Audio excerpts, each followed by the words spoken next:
खूप वेगळ्या पद्धतीने आज मी खमंग आणि खुसखुशीत तोंडात टाकताच विरघळणारी शंकरपाळी बनवते। जसे आपण नानकटाईचे बिस्किट बनवतो त्याच पद्धतीने मी आज ते पीठ बनवून दाखवणार आहे शंकरपाळीचं।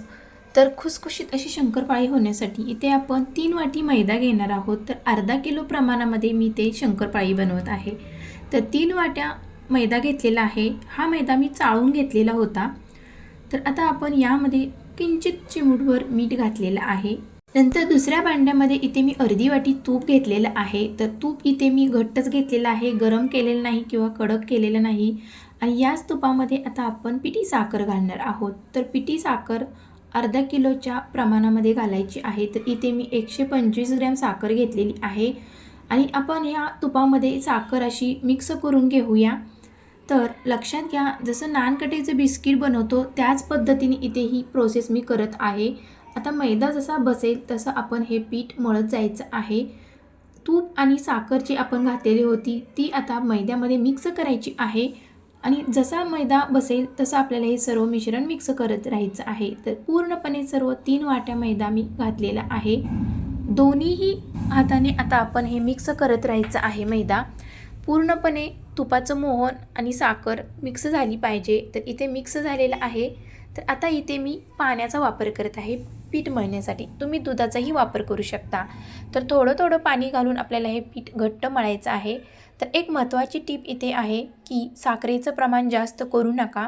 साखर जर जास्त झाली तर शंकरपाळ्या कडक होतात, खुसखुशीत होत नाही। म्हणून अर्धा किलो प्रमाणासाठी इथे 125 ग्रॅम मी इथे साखर वापरलेली आहे।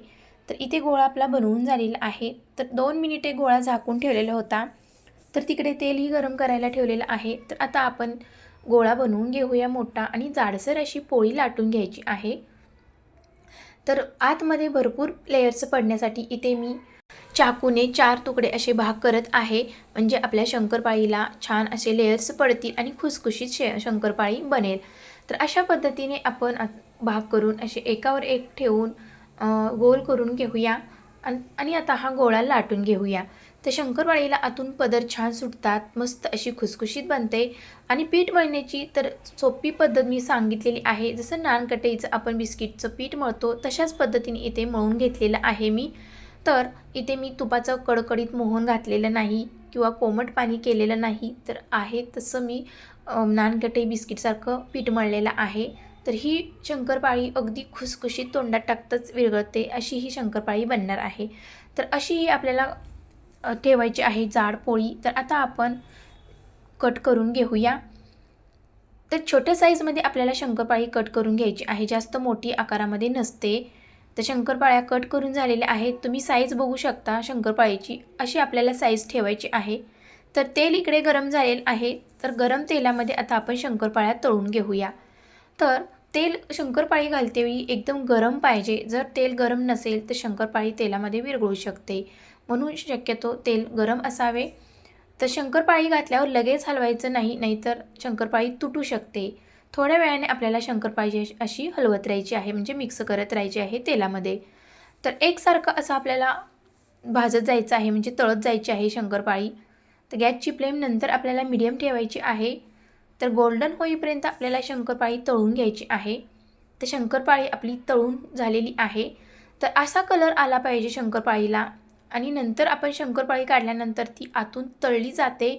थोड्या वेळ ती तळतच असते काढली तरी पण, कारण की आतमध्ये थोडंसं तेल असते, त्यामुळे शंकरपाळीला नंतर अजून कलर येतो। म्हणून अशा पद्धतीने आपल्याला ही शंकरपाळी तळून काढायची आहे। तर राहिलेलं होतं ते पीठ मी आता शंकरपाळ्या लाटून घेतलेले आहे, ते आता आपण गरम तेलामध्ये तळून घेऊया। तर अशा पद्धतीने इथे सर्व शंकरपाळ्या तळून झालेल्या आहेत। तर मस्त अशा खुसखुशीत शंकरपाळ्या झालेल्या आहेत। कलर पण तुम्ही बघू शकता। तर एक तोडून दाखवते, तर बघू शकता नानकटाईचं बिस्किट कसं असतं तशीच आपल्याला हे बिस्किटसारखी शंकरपाळी झालेली आहे। मस्त अशी खुसखुशीत झालेली आहे। तर सर्वात सोपी पद्धत मी सांगितलेली आहे। इथे मी तेलाचं मोहन किंवा तुपाचं मोहन गरम करून घातलेलं नाही किंवा साखर पाण्यामध्ये विरघळून घातलेली नाही। जसं आहे तसं नानकटाई बिस्किटासारखं पीठ मळून ही शंकरपाळी बनवलेली आहे। तर खूप सोपी पद्धत आहे ही बनवण्याची। तर तुम्ही ही नक्की ट्राय करा येत्या दिवाळीला। तर अशी ही खुसखुशी शंकरपाळीची रेसिपी तुम्हाला कशी वाटली कमेंट बॉक्समध्ये नक्की सांगा. रेसिपी आवडल्यास लाईक शेअर सबस्क्राईब करायला विसरू नका आणि भेटूया अशाच नवनवीन रेसिपीमध्ये. तोपर्यंत मस्त खा आणि स्वस्त राहा. धन्यवाद.